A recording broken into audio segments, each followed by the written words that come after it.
अस्सलामु अलैकुम वरहमतुल्लाहि वबरकातुहू।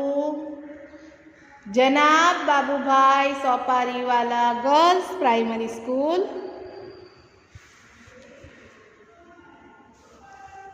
कक्षा 6, विषय हिंदी।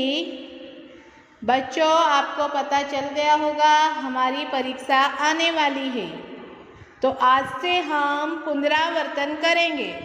तो चलो देखें पुनरावर्तन भाग 1, जिसमें हम पहला प्रश्न देखेंगे। सही विकल्प चुनकर लिखिए। तो चलो देखें, पहला सवाल है, हरियाली कौन फैलाते हैं? ए पर्वत, बी पेड़, सी जंगल या डी मैदान। बच्चा, आपको पता ही होगा कौन फैलाते हैं हरियाली? पेड़। तो हम यहाँ क्या लिखेंगे? बी पेड़।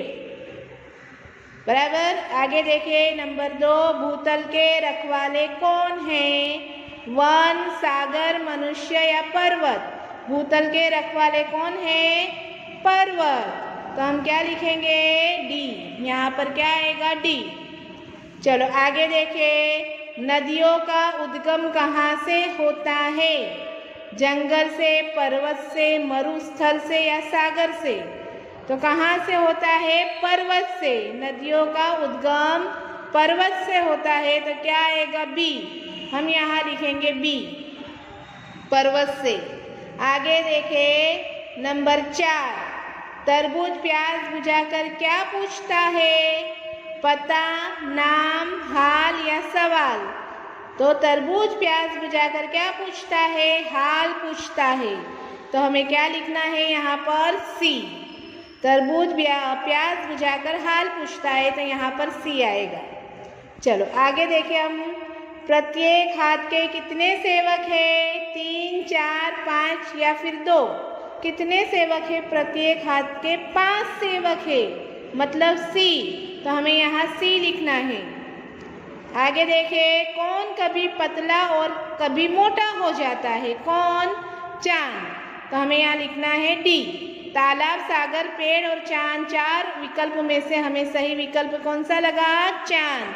चांद कभी पतला और कभी मोटा हो जाता है, इसीलिए हम यहाँ लिखेंगे डी। चलो अब हम आगे देखें,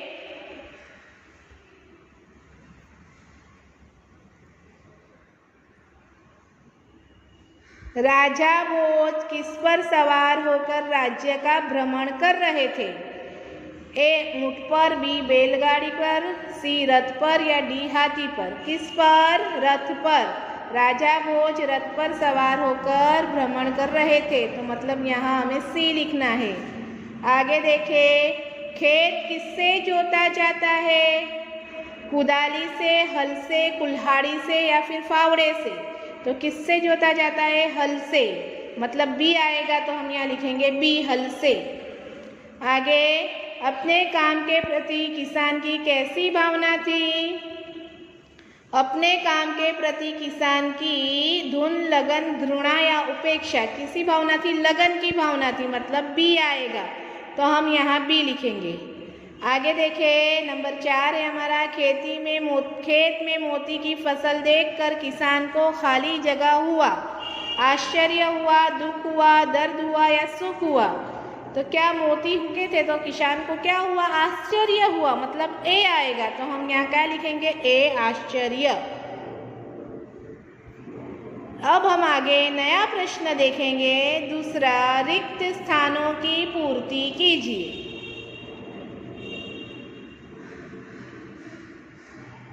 चलो पहली खाली जगह हम देखेंगे, नदी के पानी से खाली जगह की सिंचाई की जाती है। किसकी? खेतों की। नदी के पानी से खेतों की सिंचाई की जाती है। नंबर 2 पे देखें, पर्वतों पर बड़ी संख्या में खाली जगह उगते हैं। क्या उगते हैं? पेड़। पर्वतों पर बड़ी संख्या में पेड़ उगते हैं। खाली जगह में क्या आएगा? पेड़। आगे देखें, चांद खाली जगह का मामा है। चांद बच्चों का मामा है। किसका मामा? बच्चों का। नंबर 4, तरबूज सबकी प्यास बुझाता है। खाली जगह में तरबूज आएगा, खाली जगह सबकी प्यास बुझाता है, तो क्या आएगा? तरबूज सबकी प्यास बुझाता है। आगे देखें हम नंबर 5 पे है चिड़िया खाली जगह। अब हम देखेंगे नंबर 5, चिड़िया खाली जगह की सैर करती है। चिड़िया किसकी सैर करती है? गगन की। चिड़िया गगन की सैर करती है। चलो अब हम देखें आगे। एक दिन राजा भोज राज्य का खाली जगह करने के लिए निकले थे। क्या करने के लिए निकले थे? भ्रमण। एक दिन राजा भोज राज्य का भ्रमण करने के लिए निकले थे। खाली जगह में क्या आएगा? भ्रमण। आगे देखिए, मगर इतनी देर मुझे अपना खाली जगह रोकना पड़ेगा। मगर इतनी देर मुझे अपना खाली जगह में क्या आएगा? काम रोकना पड़ेगा। मगर इतनी देर मुझे अपना काम रोकना पड़ेगा। आगे देखिए, अगर कभी कोई खाली जगह हो तो मेरे पास आना। खाली जगह में क्या आएगा? दिक्कत। अगर कभी कोई दिक्कत हो तो मेरे पास आना। आगे देखिए, बाकी के हिस्से में खाली जगह किस्म के गेहूं उगे थे। बाकी के हिस्से में उम्दा किस्म के गेहूं उगे थे। कैसे? उम्दा किस्म के। आगे देखें हम, किसान ने सारे मोती राजा के खाली जगह में रख दिए। किसान ने सारे मोती राजा के चरणों में रख दिए। खाली जगह में क्या आएगा? चरणों। बच्चों, यह दोनों प्रश्न आपको याद करने हैं और साथ ही साथ आपको आपकी कॉपी में सुंदर अक्षरों में लिखने होंगे।